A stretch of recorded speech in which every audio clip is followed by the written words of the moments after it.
Feynman technique to memorise, हालांकि पहले भी डिस्कस किया मैंने, नंबर 1 टेक्निक है ये। Feynman technique basically great physicist थे रिचर्ड फिनमैन, उन्होंने दी थी, ये साइंटिफिकली प्रूवन है।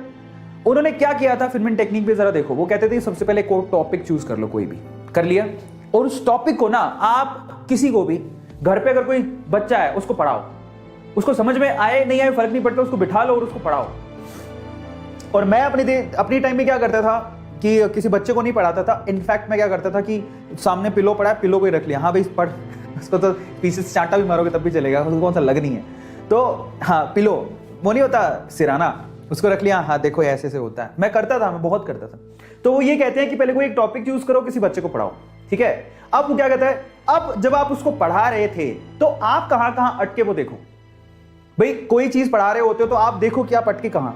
अब खुद को तो समझ में आ जाता है, इंसान खुद से तो नहीं झूठ बोल सकता, समझ में आ गया। तो खुद को समझ में आ जाएगा कि आपने मिस्टेक्स कहां करी, उन मिस्टेक्स को आइडेंटिफाई करो और उन मिस्टेक्स को फिर से रिव्यू करो। रिव्यू का मतलब आप किसी टॉपिक को पढ़ाते टाइम कहां पे अटके, आइडेंटिफाई करने के बाद क्यों अटके, कारण क्या था, क्या तुम्हें उस कॉन्सेप्ट पे क्लैरिटी नहीं थी तो टॉपिक को खोल के देखो, कॉपी को खोल के देखो जाके, या फिर जिस टीचर ने पढ़ाया था उसने कैसे पढ़ाया था उसको चेक करो।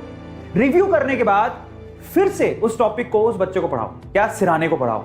समझ में आ गया। जिस वक्त आप खुद सेटिस्फाई हो जाओगे कि नहीं यार अब तो मैंने जो पढ़ाया बेसिकली वो प्रॉपरली उसे भी समझ में आ गया होगा, क्योंकि मैं इस चीज को समझ पा रहा हूं, तो समझ लेना वो टॉपिक आपको अच्छे से याद हो जाएगा।